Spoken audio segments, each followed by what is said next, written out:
কোন সৈনিক আছে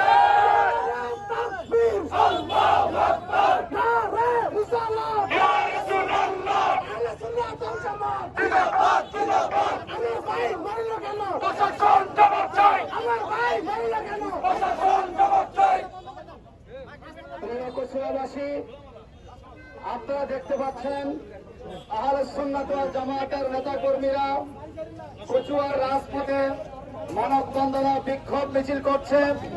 আপনাদের নিশ্চয়ই ধারণা আছে গত 26 তারিখে আহলে সুন্নাত ওয়াল জামায়াতের উদ্যোগে ঢাকার শহরে বিশাল যে ঐতিহাসিক সমাবেশ হয়েছিল ফিলিস্তিন ইস্যুতে, সেই সমাবেশ দেখে অনেকেরই মাথা খারাপ হয়ে গেছে। তিনবার মাঠ পরিবর্তন করেছেন, বারবার আমাদেরকে হুমকি দিয়েছেন, রাস্তায় ব্যারিকেড করেছেন, তারপরেও মানুষ থামা রাখতে পারে নাই। এত বাধার পরেও বিশেষ করে কচুয়াতে আমরা অনেকগুলো সুরমা বাস বানাইছিলাম। সুরমা মালিক সমিতি কার পরিচালনায়, কার চাপে, কার ভয়ে বা কোন শয়তানির কারণে আমাদেরকে বাস দেয় নাই জানি না।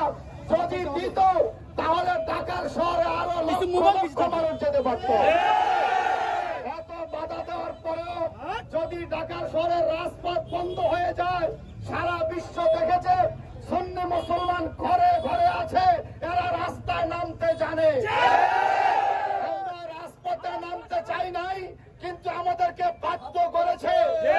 বাধ্য যেহেতু হয়েছি, মাওলানা রইসুদ্দিনের হত্যার সাথে জড়িত তাদেরকে ফাঁসির রশিতে দেখার আগ পর্যন্ত আমরা ঘরে ফিরে যাব না।